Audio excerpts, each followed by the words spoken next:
하늘과 땅이 맞닿는 곳이 어디일까요? 기도의 자리입니다.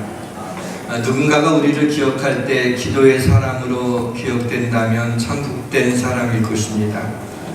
기도의 사람으로 기억되지 못할지라도 우리의 기도하는 모습이 우리의 삶에 은은히 투영되어지기를 주님의 이름으로 축원합니다. 모든 것이 잘 될 것입니다. 오늘 본문 말씀을 대하면서 너무나도 익히 잘 알고 있는 말씀입니다. 너는 내게 부르짖으라 내게 응답하겠다라고 하는 이 말씀을 묵상하기 시작했습니다. 너는 내게 부르짖으라 내가 내게 응답하겠고, 너는 내게 부르짖으라 내가 내게 응답하겠고. 이렇게 주어와 목적어가 분명하게 너는 내게 부르짖으면 내가 내게 응답하겠다고 이렇게 말씀하시는 것을 묵상하며 기도하다가 떠오른 말씀이 있습니다. 구하라 그러면 너에게 주실 것이요 찾으라 그러면 찾아낼 것이요 오늘 두드리라 그러면 너희에게 열릴 것입니다. 구하는 이마다 받을 것이요 찾는 이마다 찾아질 것이요 두드리는 이에게는 열릴 것이니라. 이 말씀이 탁 떠오르는 거예요. 마태복음 7장과 누가복음 11장 두 군데 이 말씀이 나와 있는데, 이 말씀은 읽고 생각할수록 참 쉽다. 그리고 참 마음에 와닿는 소박한 기도라고 하는 그런 생각이 들었습니다. 어쩌면 구하라 그럼 너희에게 주실 것이요 찾으라 그러면 찾아질 것이고 두드리라 그러면 너희에게 열릴 것이라고 하는 초등학교 1학년도 얼른 이해될 수 있는 이 말씀을 우리 주님께서 우리에게 해주신 것, 이 말씀을 생각해 봤습니다. 이 말씀의 배경이 누가복음 11장 5절에서 8절에 우리 주님이 비유로 말씀하신 곳에서 우리에게 알려주고 있습니다. 멀리서 한 친구가 찾아왔습니다. 아마 저녁 식사도 못 먹었는지 밤중에 왔는데 매우 시장했던 것 같습니다. 그러자 멀리서 자기 집을 찾아온 이 친구를 위해서 뭔가 좀 먹을 걸 줘야 되는데 집에 먹을 것이 아무것도 없었습니다. 그래서 그 동네에 있는 또 다른 친구네 집에 이제 찾아가서 밤늦은 시간이지만 좀 실내를 무릅쓰고 그래도 멀리서 찾아온 친구가 굶으면서 잠을 잘 수는 없으니까 와서 이제 친구네 집에 문을 두드립니다. 무슨 일이냐고. 멀리서 친구가 왔는데 먹을 걸 좀 줘야 되는데 내게 없으니 나한테 떡 3덩어리만 구워달라고 얘기합니다.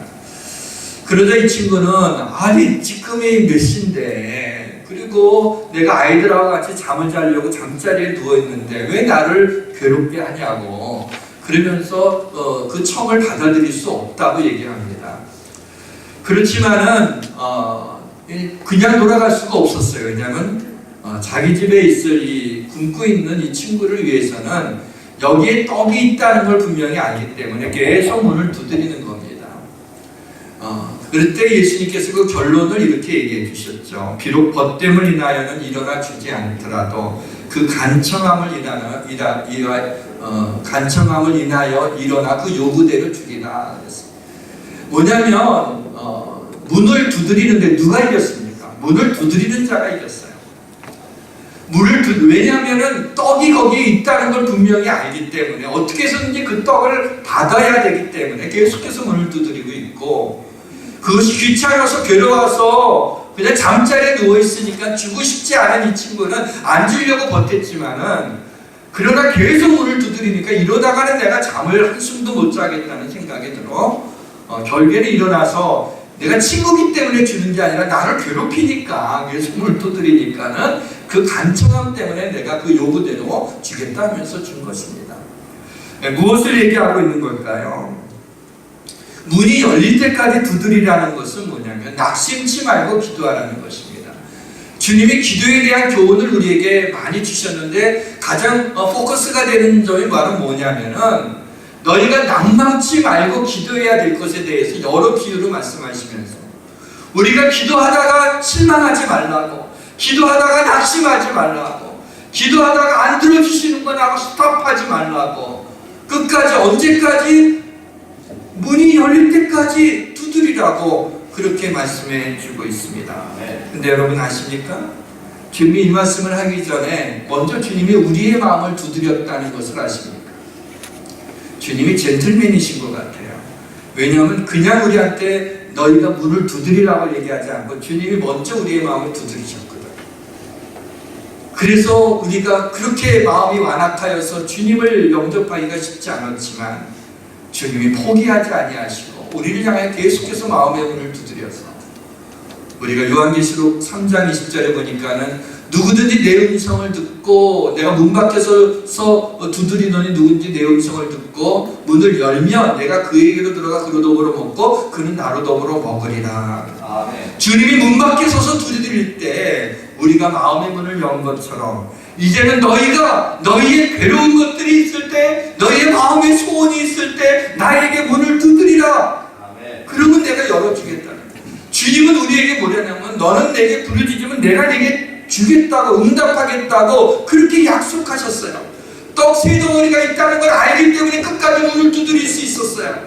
주님이 우리에게 응답하시고 주님이 우리를 축복하시고 내 기도에 역사하신다는 걸 우리가 믿는다면 그 하나님의 약속을 신뢰한다면 우리는 끝까지 문을 두드려서 주님이 우리를 위하여 그 문을 열어주셔서 응답하시는 것을 받아야 되는 겁니다. 아멘. 여러분 본문에 하나님이 어떤 분으로 하나님을 소개하고 있습니까?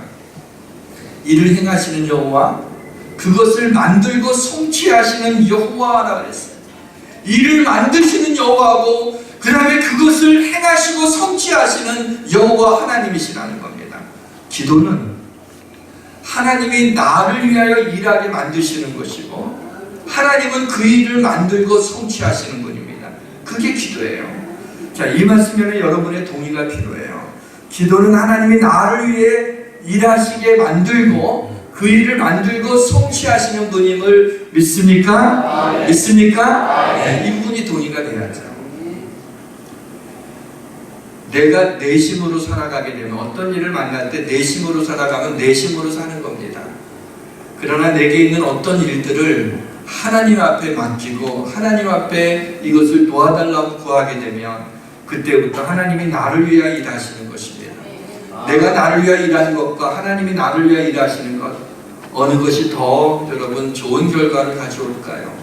하나님이 나를 위하여 일하시는 것. 그래서 하나님은 나를 위하여 일하실 뿐만 아니라 그 일을 만들기도 하시고 그 일을 성취하시고 이루시는 하나님이신 줄 믿으시기를 바랍니다.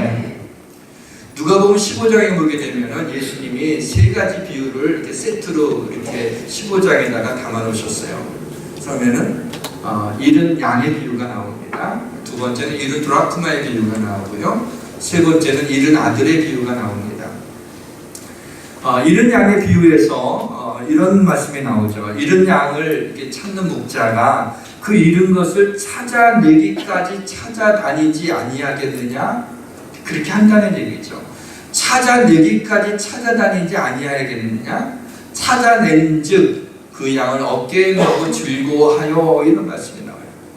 또 한 드라크마를 잃어버린 10개 중에서 하나를 잃어버린 그 여자가 등불을 켜고 그 드라크마를 찾아내기까지 부지런히 찾지 아니하겠느냐? 찾아낸즉 이웃을 불러 모으고 이렇게 나옵니다. 자, 언제까지 찾습니까? 잃어버린 양이든 잃어버린 드라크마든 찾아내기까지 찾는다는 겁니다. 이 얘기는 기도는 낙심치 말고 끈기를 가지고 기도해야 된다는 거예요. 이 말씀을 생각하다가 문득 이런 생각이 들었어요. 그러면 내가 원하는 거 하나님 앞에 기도하는데 끝까지 좀 고집스럽게 아무튼 열릴 때까지 찾을 때까지 이거는 그냥 내가 어떻게 해서라도 얻어야겠다는 그런 고집스러운 것이 있지 않나라는 생각을 이렇게 하다가 깨닫는 것이 있었어요. 뭐냐면 구할 때까지라는 표현, 찾을 때까지라는 표현, 문을 두드리고 열릴 때까지라고 하는 표현은 하나님의 때를 기다린다라고 하는 것을 깨닫게 되었습니다. 만약에 한 번 더 기도했는데 바로 응답이 돼요. 그러면 찾을 때까지 찾을 필요가 없죠. 한 번 기도했으니까. 그 다음에 문을 계속 두드릴 필요가 없죠. 왜냐하면 기도만 하면 응답받으니까. 그건 무엇을 얘기하는가요? 우리는 하나님의 때를 알 수가 없어요. 그러니까 우리는 구하고 찾고 두드리는 거예요. 하나님은 언제나 우리의 기도에 어떻게 응답하시냐면 우리가 생각한 때에 이루어지시지 않습니다. 우리는 당장 지금 이러죠. 우리 애기들이 뭐 어디 뭐 선물 사러 간다, 먹을 거 사준다, 어디 놀러 간다 그럴 때 애들이 뭐라 그러죠? 야 이제 갈 거야. 지금 당장 now and here예요. 지금 여기서 지금 당장 달라는 거죠. 근데 엄마는 그게 아니고 몇 밤을 자야지 그걸 갈 수 있어. 아니야 지금 당장. 아이는 지금 당장 어떤 걸 손에 쥐기를 원해요. 여러분 어떤 사람이 이제 장난감을 이제 사러 갔어요. 엄마가 얘 하도 때를 쓰니까 나 장난감 하나 사줘야겠다고 이렇게 갔는데 장난감 코너에 갔는데 이 엄마는 아주 부자예요. 주머니에 1,000만 원이 다 들어가 있어요. 그래서 이 아이가 뭘 원하든지 다 사줄 수가 있어요.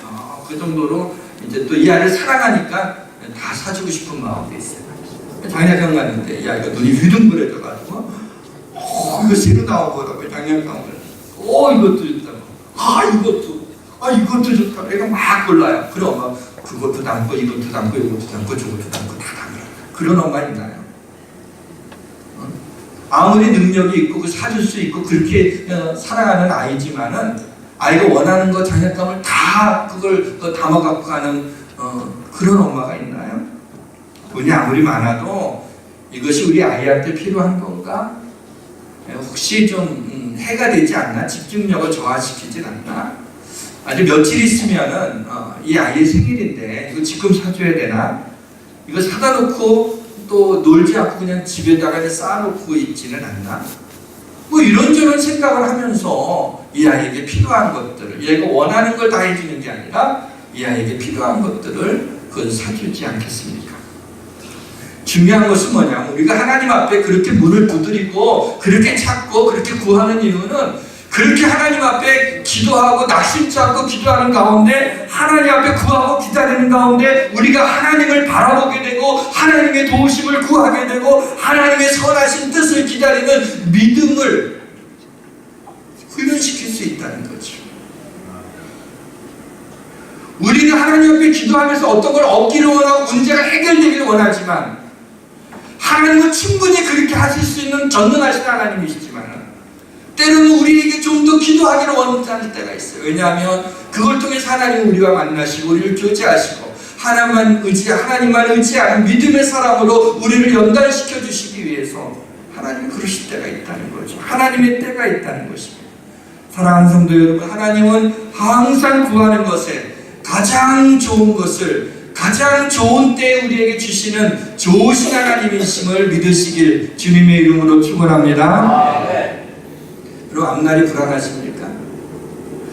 앞으로 어떻게 될지 혹시 잘못되면 어떻게 하나라는 그런 두려운 마음이 우리에게 있지는 않습니까? 자녀들의 앞날이 염려되시는 분이 있습니까? 우리의 미래에 대한 하나님의 생각이 궁금하십니까? 여기서 에레미야 29장에서 말씀해 주셨어요. 여호와의 말씀이니라 너희를 향한 나의 생각은 내가 하나니 평안이요 재앙이 아니니라 너희에게 미래와 희망을 주시는 것이라. 우리 하나님께서 재밌는 표현을 했어요. 내 생각은 내가 안다. 뭐 당연한 얘기 아닙니까? 내 생각. 근데 하나님께서 내 생각을 내가 아는데 넌 넘겨짚지 마라. 내 생각은 내가 아는데 너희의 삶이 지금 힘들지 재앙이 있다고 생각하지 내가 그것을 너희에게 주려는 게 아니야. 재앙이 아니라 평안이야. 그리고 미래와 희망을 주시는 것이라. 그렇게 주님께서 하나님께서 말씀하셨어요. 자, 그러면 이 말씀은 우리에게 평안을 주시고 미래를 주시고 희망을 주시니까 앞으로 우리에게는 좋은 일만 일어날 거야. 앞으로 어려운 일은 하나도 없고 그냥 평안하고 우리에게 미래가 있고 그리고 희망이 있어 하고 좋은 일만 일어날 것으로 여러분 기대하십니까? 그것을 의미하지는 않습니다. 때로는 고통과 어려움이 하나님이 약속하신 축복의 길로 인도하는 재료로 하나님이 삼으시기도 하시기 때문입니다. 하나님이 함께 하시면 지금 어려운 상황이 있더라도 그것을 형통하다고 얘기합니다. 결국에는 하나님이 어려운 상황을 하나님이 이기십니다. 우리의 믿음은 그것을 믿는 것입니다. 요셉이 애굽으로 이렇게 팔려갔습니다. 형들의 미움을 받았죠. 왜냐하면 꿈 얘기를 해서. 형들이 저라는 꿈 얘기를 하니 형들이 아주 마음이 상했어요. 안 그래도 아버지의 사랑을 독차지하고 있는 요셉이 눈에 가시였는데 결국에는 심부름 온 요셉을 죽이기로 하다가 차마 우리 권력이니까 죽이지는 말고 돈 받고 팔아넘기자. 그래서 미디안 상인들에게 팔아서 당시 이집트지, 오늘날의 이집트인 애국으로 이제 팔려가게 됐습니다. 보디발 장군집에 노예로 들어가게 되는데 성경은 이렇게 기록하고 있습니다. 여호와께서 요셉과 함께 하심으로 그가 형통한 자가 되어 그런 귀한 집 자식이 먼 나라에 가서 아직 10대였던 이 요셉에게 있어서 그 집에 가서 노예가 된다고 하는 게 형통한 일인가요? 그런데 그 앞에 여호와께서 함께 하심으로 그가 형통한 자가 되었습니다. 그 다음에 그가 형통한 자가 되면 그 다음부터는 형통해서 모든 일이 잘 돼야 되는데 그 집 주인의 아내가 유혹을 하는 걸 거절했다고 여인이 자존심이 상해서 그만 자기 남편에게 거짓으로 얘기를 하죠. 나를 겁탈하려고 했다고. 결국에는 그 일로 인해서 요셉이 감옥으로 가게 됩니다. 감옥에 갔는데 성경은 이때를 이렇게 기록하고 있습니다. 여호와께서 요셉과 함께 하십니다. 여호와께서 그를 범사에 형통하게 하셨더라. 지금 노예로 팔려간 것도 그런데 이제는 감옥까지 억울하게 들어가는데 모든 일이 맡기는 거 아닙니까? 그야말로 감옥과 같은 삶 아닙니까? 그런데 하나님께서는 범사에 그에게 형통하게 하셨더라. 왜냐하면 바로 거기서 하나님이 그의 꿈을 이루는 꿈을 해몽하게 되고 애국의 총리가 되게 하는 그 일들을 하나님이 계획하시고 그 일들을 하나님이 성취하고 계시는 상황이었기 때문에 우리의 눈으로 볼 때, 요셉이 볼 때 요셉의 눈으로는 형통하지 않는 것처럼 보였지만 하나님이 함께 하시면 그 길은 형통한 길이 되는 겁니다. 사랑하는 성도 여러분, 하나님이 나와 함께 하시면 믿습니까? 여러분 지금 아무리 힘든 상황이라도 여러분 중요한 것은 하나님이 여러분과 함께 하시는 것이 믿어진다면 여러분들은 형통한 삶을 살고 있음을 믿으시길 바랍니다. 요셉을 총리로 세우신 하나님이 결국 이기게 하실 것입니다. 그래서 다윗이 이런 고백을 하죠. 내가 사망의 음침한 골짜기를 다닐지라도 해를 두려워하지 않을 것은 주께서 나와 함께 하십니다. 사망의 음침한 골짜기에 뭐냐면 죽을 정도로 힘들다는 겁니다. 그런데 두렵지가 않아요. 왜냐하면 여호와께서 나와 함께 하시며 내가 어디로 가든지 무슨 일을 만나든지 어떤 일을 당하든지 그것이 두렵지 않다. 왜? 여호와께서 나와 함께 하시기 때문에 두렵지 않다고 고백하고 있습니다. 아프리카 정글에서 선교하시던 미국 선교사님이 그의 후원자들에게 선교 편지를 보냈습니다. 선교 편지는 이렇게 시작됐습니다. 나의 사랑하는 아들 필립이 며칠 전에 하나님의 품에 안겼습니다. 이렇게 시작되는 글이었습니다. 아프리카 정글에서 그 사역을 하시던 선교를 하시던 이 선교사님은 보통의 경우에는 이제 아이들 교육이나 이런 것 때문에 또 너무 위험하고 하니까 도시에 이제 아내나 아이들을 남겨놓고 선교사님 혼자 들어가서 그 정글에서 그 원주민들하고 같이 먹고 자면서 그들에게 복음을 전하는 경우들이 많거든요. 그런데 아마 이 선교사님은 가족을 다 같이 다 정글에 있었던 것 같아요. 이 아이가 아직 학교에 들어갈 나이가 안 됐기 때문에 어린 아이이기 때문에 이 아이를 거기서 키우면서 같이 있었던 것 같습니다. 정글에 있다 보니까 여러 가지 위생시설이나 그런 게 좀 열악하고 또 그 모기 같은 것들이 많으니까 이제 열병에 걸리기가 쉽고 또 그런 일들이 종종 있었기 때문에 좋은 약이 있어서 그 약을 먹게 되면은 얼마 지나지 않아서 다시 낫곤 했습니다. 근데 어느 날 아들 빌립이 또 열이 나기 시작해서 그 약을 갖다가 줬는데 그걸 먹어도 며칠 동안 열이 떨어지질 않는 거야. 떨어지지 않을 뿐만 아니라 더 심해지게 되는 것을 보면서 이 목사님과 사모님이 걱정이 됐어요. 막 기도하고 막 이렇게 해도 이게 낫지를 않는 거예요. 그런데 점점 이제 아이가 막 정신을 잃기도 하고 하니까 이제 너무 겁이 나서 몇 시간 거리에 있는 그 도시로 가서 병원으로 이 아이를 데려가야겠다 생각을 했습니다. 그래서 그 차를 타고 갑니다. 막 부지런히 악셀을 걸면서 가는데 이 아이가 점점점 의식을 잃는 겁니다. 목사님 안타깝게 운전하면서도 이 아이를 손을 붙잡고 기도를 합니다. 또 그 엄마도 이 아이를 붙잡고 하나님 앞에 기도해 열 좀 내리게 해주세요. 이 아이를 좀 살려주세요. 하나님 앞에 간절히 기도하고 또 기도하다 못해 이제 이 아이가 좋아하는 찬양을 좀 부르면 혹시 좀 정신이 들지 않을까 싶어서 이 아이가 좋아하는 찬양도 막 부르기 시작해. 눈물로 부르는 찬양입니다. 그런데 어찌된 일인지 이 아이가 아직 의식을 잘 차리지는 못합니다. 너무 무섭고 당황스러웠어요. 그리고 한참을 가고 하나님 앞에 울부짖으며 기도하고 울부짖으며 찬양을 하는데 갑자기 이 아이가 벌떡 일어나더니 팔을 갖다가 손을 이렇게 내미는 거야. 그 순간에 의식이 돌아온 거예요. 그래서 그런데 조금 놀란 거 뭐였냐면 그건 너무 감사한 일인데 얘가 벌떡 일어나서 손을 갖다가 이렇게 뻗으니까 이렇게 해야 좀 자연스러운데 갑자기 벌떡 일어나서 손을 딱 뻗으니까는 이제 목사님이 선교사님이 얘 빌리만 너 왜 이렇게 손을 갑자기 일어나서 이렇게 뻗는 거니? 그랬더니 이 아이가 I'm reaching out Jesus 그랬어. 왜냐면 주님께 손을 내미는 거라고. 주님이 여기 오셨다고. 내가 주님의 손을 잡으려고 내가 I'm reaching out Jesus 주님께 손을 내민 거라고 그랬어. 그러고 나서 얼마 안 있어 다시 이 아이는 혼 상태로 들어가게 되고 결국에는 가는 중에 세상을 떠나고 말았습니다.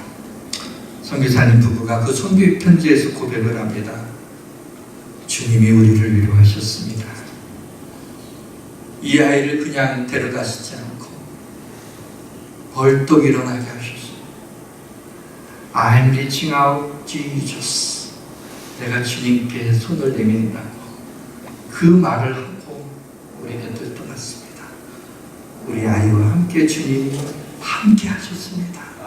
주님이 우리 아이를 여기보다 더 좋은 천국으로 주님이 데리고 가셨습니다. 우리의 마음을 위로해 주시라고 주님이 이 아이와 함께 하심을 우리에게 증거로 보여주셨습니다. 너무 아프지만 주님이 우리를 위로해 주셨다고. 그 편지를 읽은 많은 서포터들이 감동을 하고 이 선교사님 사역에 더 헌신을 해서 그 아프리카 정글에서 아주 많은 일들을 하나님의 일들을 이루어나갈 수 있었습니다. 어린 야곱이 집에서 쫓겨날 때 가장 두렵고 불안할 때였습니다. 하나님이 야곱의 꿈에 나타나서 말씀하십니다. 내가 너와 함께 있어 네가 어디로 가든지 너를 지키며 너를 이끌어 이 땅으로 돌아오게 할지라 내가 네게 허락한 것을 다 이루기까지 너를 떠나지 아니하리라. 이 어린 역시 요셉과 마찬가지로 10대 중반의 이 아이가 처음 가는 그 외삼촌 집에 가는 게 얼마나 두려웠겠어.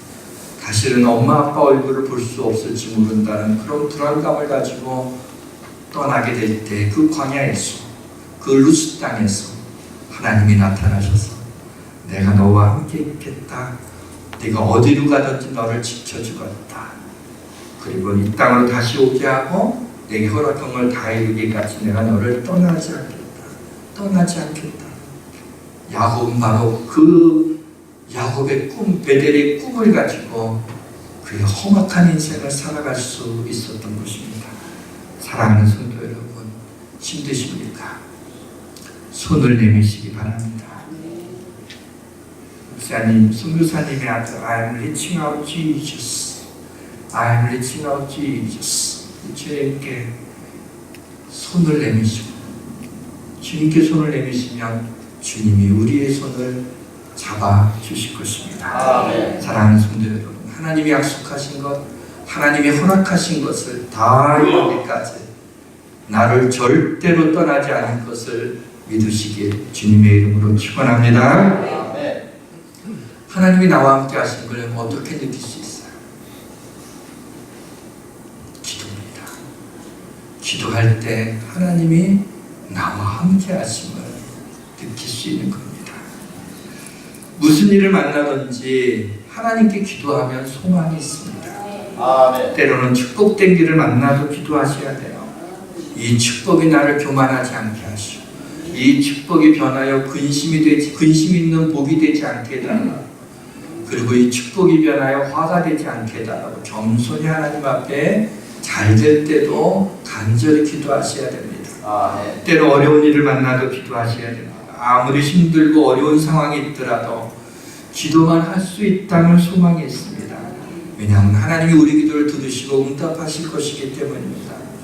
저의 삶을 뒤돌아봐도 또 저는 많은 우리 사랑하는 성도들의 삶을 누구보다도 더 들여다볼 수 있는 그런 위치에 있었습니다. 어떨 너무나 안타깝고 너무나 막막하고 너무나 괴로워하는 가운데 하나님 앞에 부르짖었더니 거기서 건져주시고 좋은 길로 인도해 주시는 그런 하나님의 역사를 아주 많이 보고 지내왔습니다. 사랑하는 성도 여러분, 우리 하나님은 살아계십니다. 아멘. 그리고 하나님 우리에게 약속한 게 있죠. 너는 내게 부르짖으라. 내가 내게 응답하겠다고. 하나님이 약속한 걸 믿고 부르짖는 거야. 우리는 허공에다 대고 기도하지 않습니다. 우리의 기도를 들으시는 하나님. 아니 우리 귀를 만드신 하나님이 우리 기도를 듣지 못하시겠습니까? 새벽기도 때 출애굽기를 강의하고 있는데 출애굽기 1장에 보게 되면 애굽의 그 파라오가 바로왕이죠. 파라오가 이 이스라엘 자손이 너무 강성해지니까 남자아이들이 나면 다 죽이라고 그랬어요. 산파들에게 명령했어요. 그걸 어기면 산파가 죽습니다. 그래서 이 생명을 살리는 산파가 죽음의 산파가 된 거예요. 남자아이. 모세가 태어날 땐 남자였습니다. 그런데 이 시브라와 부하라고 하는 시브리 산파들이 바로도 두렵지만 자기 생명 역탈권을 가지고 있는 바로도 두렵지만 하나님이 더 두려웠어요. 하나님을 경외하는 자들이었어요. 그래서 몰래 살려주게 됩니다. 그리고 나중에 문책을 당할 때 시브리 여자들이 건강해서 내가 가는 동안에 벌써 나갔고 얼른 치워버려갖고 내가 몰랐다. 그렇게 이야기를 합니다. 자, 죽음의 산파였던 이 시브리 산파들이 모세를 보호하는 생명의 산파가 됐어요. 하나님이 역사하신 거죠. 아멘. 사랑하는 성도 여러분, 감옥에 있던 요셉을 총리로 만드신 이가 하나님 아니겠습니까? 이를 행하시는 여호와, 그것을 만들며 성취하시는 여호와, 그 하나님이 오늘날 우리의 곤고한 삶을 축복의 삶으로, 우울증을 평안한 마음으로, 지치고 피곤한 삶에 새 힘을 주실 걸 믿으시기를 주의 이름으로 축원합니다. 평안과 미래와 희망을 우리의 것으로 얻기 위해서 하나님께서 예레미야 29장 12절에 이렇게 그 방법을 얘기해 줬어요. 29장 11절에는 내가 너에게 주는 건 미래와 희망이고 재앙이 아니라 평안이라고 말씀하셨어요. 그리고 나서 그 다음 절에 그러면 그 평안과 미래와 희망을 어떻게 우리 것으로 획득할 수 있느냐, 그 다음 절에 바로 얘기하죠. 너희가 내게 부르짖으며 내게 와서 기도하면 내가 너희들의 기도를 들을 것이요. 하나님 방법론을 알려줬어요. 어떻게 하나님의 그 귀하신 그 보화를, 이 축복들을 내 것으로 만들어요. 여러분, 하나님의 백성들이 축복을 받아야 되는데 이게 기복신앙 아니에요. 당연히 받아야 되는 거죠. 그런데 왜 그것을 많이 놓치고 있나요? 바로 이 부분에 미스테이크가 있어요. 너희는 내게 와서 부르짖으면 그러면 내가 너희의 기도를 들어주셨어. 들을 것이다. 그래서 평안을 주시고 미래를 주시고 희망을 주실 것이라고 약속했는데 우리가 기도합니까? 본문 3절에도 너는 내게 부르짖으라 내가 내게 응답하겠고 내가 알지 못하는 크고 은밀한 일을 내게 보이라고 했는데, 아니 그렇게까지 말씀하셨는데 줄 테니 구하라고 하시는 분이 믿을 만한 분인데, 그런데 구하지 않는 것처럼 밀어난 것이 어디 있습니까? 하나님을 알지 못하는 사람들이 하나님께 기도하는 것처럼 밀어난 건 없어요. 그렇죠? 알지도 못하는데 믿지도 못하는데 비나이다 하는 것처럼 어릴 수 있는 게 어딨어요? 뭘 돌덩어리에다 대고 뭘 나무 덩어리가 아니죠. 나무에다 대고 뭘 비나이다 하면 뭔 일이 일어나겠어요? 그들에게는 하나님 앞에 뭘 구한다는 게 정말 미련한 거예요. 그러나 하나님을 아버지라고 부르는 우리들, 하나님의 은혜를 경험한 우리가 무엇인데 우리의 마음을 감동해서 예수를 믿게 했던 그 하나님, 그래서 하나님을 아버지라고 부를 수 있게 하는, 그리고 그 하나님이 내가 네게 뭘 구하라고 주고 말이야, 찾으라 그러면 찾게 하고 두드리면 열리게 하고 내게 구하시면 응답하겠다, 누구든지 내 이름으로 무엇을 구하면 받은 줄로 믿으라고 그러고, 성령에 얼마나 많이 하나님께서 우리의 기도를 격려하고 있는 말씀들이냐. 사람은 때로는 약속을 해도 못 지킬 수 있어요. 믿을 만한 사람이라도. 그래서 사기도 당하고 그래서 보증 섰다가 난리 나는 거 아니에요. 믿을만 했는데 그런 거예요. 그러나 하나님은 한 번도 시건치 아니하시고 하나님은 한 번도 변하지 않고 우리를 위하여 생명을 내어주시기까지 사랑하시고 그 하나님은 전능하신 하나님인데 하나님께서 내게 부르짖으라고 했는데 부르짖지 않는 것처럼 미련한 것이 어디서 예수 믿는 사람들이 하나님께 기도하지 않는 것처럼 이런 바보스러운 것이 어디에 있냐.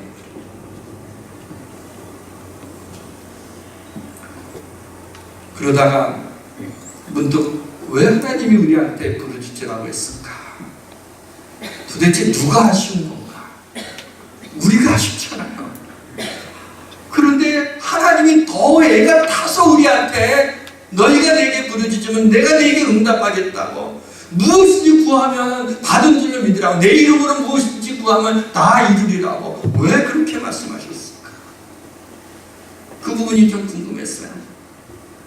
우리가 그렇게 해달라고 하나님 앞에 떼써도 모자랄 판인데 뭐 하나님이 뭐가 아쉽다고 그러실까? 봤더니 요한일서에 그 답에 약간 실마리를 발견했어요. 이는 하나님의 씨가 그의 속에 거함이라. 하나님의 씨가 우리 가운데 있다는 겁니다. 하나님의 씨, 하나님의 DNA가 우리에게 있다는 거예요. 자식이 왜 이렇게 이쁜지 아세요? 태어나자마자 이쁘다고 막 난리치잖아요. 보면 좀 찌그러지고 다. 눈 거의 다 있지 뭐. 남이 볼 때는 그냥 그런 건데 그냥 그게 이뻐요. 왜요? 내 DNA가 있다고 생각하니까 이뻐 보이는 거예요. 때로는 자녀가 좀 비기 싫을 때도 있어요. 그런데 뭐예요? 버리질 못해. 왜? 내 DNA가 있으니까. 손주들이 왜 이렇게 이뻐요? 나 왜 그런지 모르겠는데 손주들이 왜 이렇게 이뻐요? 그거는요, 내 자식의 자식인데 그 DNA가 유전되고 있습니까? 거기서 어떤 거 뭐 닮은 모습이 뭐 하나 보이면 가르쳐주지도 않았는데 이거 똑같이 이거 한다고 뭐 그게 뭐 어쩌다는 거예요. 근데 이쁘다고 막 난리치는 말이죠. 왜냐면 내 DNA가 있으니까 그렇게 이쁜 거예요. 얼마 전에 인터넷에서 충격적인 기사를 봤어요. 뭐냐면 이 불황단 같은 아들이 늙은 어머니를 칼로 찔러 죽인 거예요. 무슨 이유인지 내가 그거는 잊어버렸어요. 못했죠. 그런데 이 아들이 어머니를 칼로 찔르니까 그 어머니 피가 자기 옷에 묻었어요. 그래서 어머니를 죽이고 일어나려고 했는데 그 어머니가 붙잡고, 얘야, 피 묻은 옷 갈아입고 가라. 자기를 죽이는 아들을 향해서 옷 갈아입고 가라고. 너 그러다가 걸리면 어떡한다고. 왜요? 이게 좀 말이 되는 건가요? 내 씨가 거기에 있으니까 그놈이 날 죽여도 그 잘못될까봐 죽어가면서까지 옷 갈아입고 가라. 피 묻은 옷 갈아입고 가라. 하물며 하나님의 씨, 하나님의 DNA, 하나님의 형상대로 지음받은 우리가 하나님 앞에 기도하는 걸 하나님이 안 들어주시겠어요? 아무리 못된 아버지도 자식이 구하는 것을 좋은 것으로 줄 줄 알거든. 하물며 너희일까 보냐 그랬죠. 그리고 보니까 이 말씀이 이해가 되는 거예요. 아직 우리가 죄인 되었을 때 그리스도께서 우리를 위해 죽으심으로 우리에게 대한 자기의 사랑을 확증하셨느니라. 왜 우리를 사랑하시고 왜 십자가에서 죽으시기까지 하시냐 말이에요. 죄인인데 하나님의 형상대로 지음받고 하나님의 영이 우리 가운데 있어요. 하나님이 우리를 사랑하신 거예요. 우리가 상상할 수 없는 사랑으로 우리를 사랑하시고 우리에게 자식을 줘서 그 사랑을 조금이나마 배우도록 하신 것 아닙니까? 이제는 아셨나요? 너는 내게 부르짖으라. 내게 응답하겠고 내가 알지 못하는 크고 은밀한 일을 보이리라고 왜 하나님이 이 말씀을 하셨는지 이제는 좀 이해가 되시나요? 이해가 되시나요? 우리가 구하는 것보다 더 주고 싶은 하나님, 우리가 괴로워할 때 우리 주님이 그걸 체휼하시고 같이 아파하시면서 그 어려운 가운데 우리를 보듬어 주시고 그 고난을 복으로 바꾸시는 전능하신 하나님의 손길이 있지 않습니까? 사랑하는 성도 여러분, 물로도 전기를 만들 수 있고요, 불로도 전기를 만들 수 있고, 바람으로도 전기를 만들 수 있고, 햇빛으로도 전기를 만들 수 있습니다. 근데 가장 볼테이지가 높은 전기는 어떻게 만들어지는지 아세요? 번개입니다. 하늘에서 내리치는 번개. 이게 1억 볼트에서 10억 볼트까지 하는 그 전압이 그 정도라고요. 상상하지 못하는 거죠. 여러분, 10억 볼트까지 간다는 거예요. 하나님의 자연현상에 하나님이 번개를 내리쳐도 10억 볼트가 내리는데, 하물며 하나님의 자녀가 이 땅에서 기도의 향을 올려드리며 그 향이 하나님의 보좌 군단에 올라가서 우리에게 쏟으며, 그거는 10억 볼트가 아니라 100억 볼트, 1000억 볼트의 그러한 강력한 파워, 그런 에너지가 있지 않겠습니까? 사랑하는 성도 여러분, 또 파워 스테이션 오브 플레이어라고 하는 기도의 발전소, 기도의 발전소가 되는 교회라고 하는 표어를 가지고 한 해를 시작하게 됩니다. 바라기는 이 기도의 발전소가 되는 교회, 이 표어가 한 해 동안 그냥 여기에 달려있는데 그저 빛바랜 표어가 되지 않고, 여기에 달려있는 표어가 되지 않고, 이 표의 말씀이 걸어 나와서 여러분의 가슴 속에 들어가 여러분의 인생을 이끌어갈 수 있는 능력의 말씀이 되기를 원합니다. 아멘. 우리 교회가 기도의 발전소가 돼서 우리 성도 한 사람 한 사람의 기도가 하늘을 흔들고 땅을 흔드는 그런 파워의 전기를 생산해서 우리 성도들의 삶은 물론이지만 올해는 우리 믿지 않는 가족들, 믿지 않는 친척들, 믿지 않는 이웃들, 믿지 않는 친구들, 믿지 않는 우리 백성들, 믿지 않는 세계 열방에 1000억 볼트의 하나님의 사랑에 이들이 감전되어서 돈벼락도 좋지만 구원 벼락을 받았으면 좋겠습니다. 아멘. 하나님이 좀 벼락쳤으면 좋겠습니다. 아멘. 워낙 굳어져 갖고 잘 안 믿으니까, 가족들 믿지 않는 가족이나 친구나 저도 믿지 않는 친구들이 얼마나 뺀질뺀질하지. 목사님 제가 그래도 지쳐갖고 아주 그래요. 친구, 우리 이웃, 친척, 그런 얼마나 안티들이 많이 있습니다. 우리 힘으로 어떻게 할 수가 없어요. 뭔가 우리 힘으로, 우리의 입으로 얘기하려고 하면 너나 잘해 이러고 있으니까 할 말이 없어요. 하나님께 기도하게 되면 하나님이 1000억 볼트의 그 파워를 우리에게 내려주셨어요. 그 하나님의 사랑에 감전돼서 누구든지 예수님 이름으로 막 이렇게 감전돼갖고 교회 나가야겠다, 예수 믿어야겠다, 그렇게 달려나오는 우리 교회가 유람선이 아니라 그런 구원의 방주가 되었으면 좋겠습니다. 사랑하는 성도 여러분, 기도로 발전하는 강력한 파워를 가지고 한 해를 살아가는 은혜가 있기를 주님의 이름으로 축원합니다. 우리 하나님을 찬양해 줍시다. 우리 함께 기도해 주 앞에 나와 무릎을 꿇고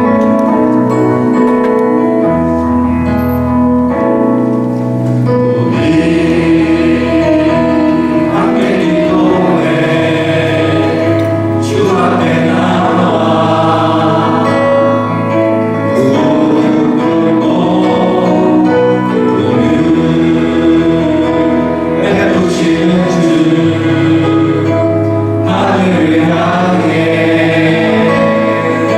두 손 들고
기도하지 않는 저희를 통해서 한 해를 시작하며 우리에게 다시 한번 기도에 대한 그러한 부담과 기도에 대한 말씀을 주심을 감사합니다. 하나님 이 말씀을 우리가 마음에 간직하고 한 해를 살아가고 하나님 앞에 기도하는 것마다 하나님의 뜻이 있고 하나님이 이루어 주실 줄 믿고 담대하게 낙심치 않고 하나님 기도에 힘쓰는 여기 있는 주의 백성들 되게 하시며 기도로 우리의 삶에 있는 것들을 하나씩 격파하며 승리하게 하여 주옵소서. 예수님의 이름으로 기도합니다. 아멘.